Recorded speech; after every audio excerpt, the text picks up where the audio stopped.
Hi James, I'm on tub 6 of Qenda and I've started to get terrible stomach cramps, gas and diarrhea in the last 4 weeks. So week 6, right. I've stopped for 2 days because I ran out and my order was delayed and my stomach cramps and diarrhea stopped. However, I got really constipated. Why am I all of a sudden getting bad stomach pain and runny stools? If it was die off, I wouldn't think it would continue for a month. Thank you. Hey Grace, yeah, so exact symptoms are stomach cramps, gas, and diarrhea for 4 weeks. Um, yeah, like if you think about it, the Quenda's killing off the bacterias, parasites, viral infections, and even mold in your body.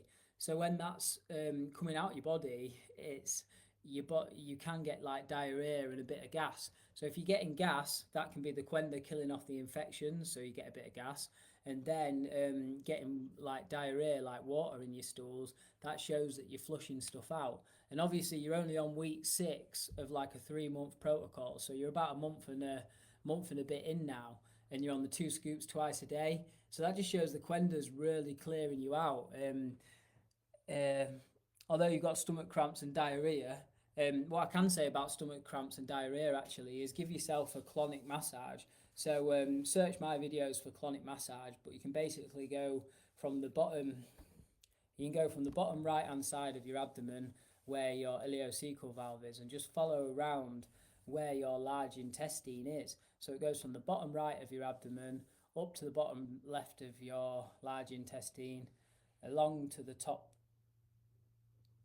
yeah, so bottom right to the top right, along to the top left, down to the bottom left, and then up again and down here. What you can do, you can actually do a colonic massage, which is going in clockwise motions with your knuckles and digging them in.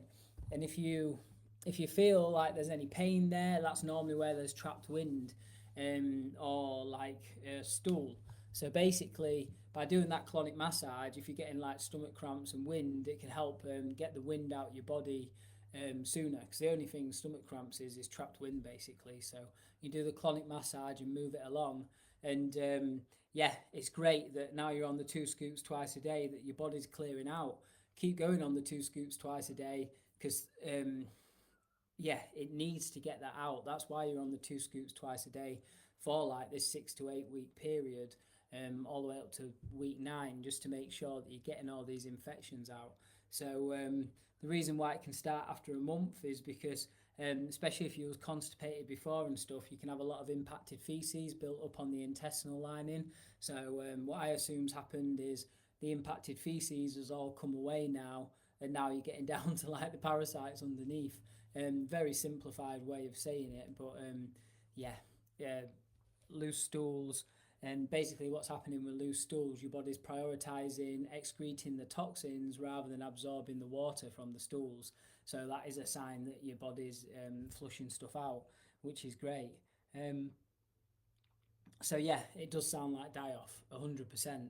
Just keep going on the 2 scoops twice a day, and make sure you're not. What a lot of people do as well, Grace, is they have the Quenda and it makes them feel so much better, and they can get away with foods that they was previously intolerant to, or they start eating more foods like more sugars and more gluten and stuff because the Quenda makes you feel good. You feel like, oh, I can eat these foods and get away with it.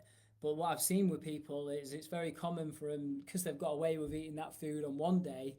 Next thing, they're having it every single day of the week. Like they're having sugar every single day of the week, or they're having gluten every single day of the week, or they're having foods that they're previously intolerant to every single day of the week.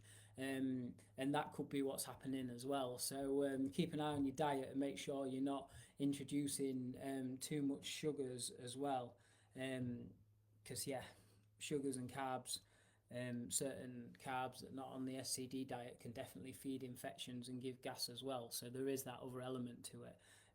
So if it's not all die off, I'd suspect it would be that as well. Obviously, after working with people for so long, normally when they say, "Oh yeah, like I'm getting a few symptoms back," and it's like, "What's your diet like?" And normally they're like, "Well, I got away with it for a bit, so I continued to do it," and then they realise that it's the body telling them that yeah, they're not looking after their own body enough and they're just relying on the Quenda. So Yeah, check your diet.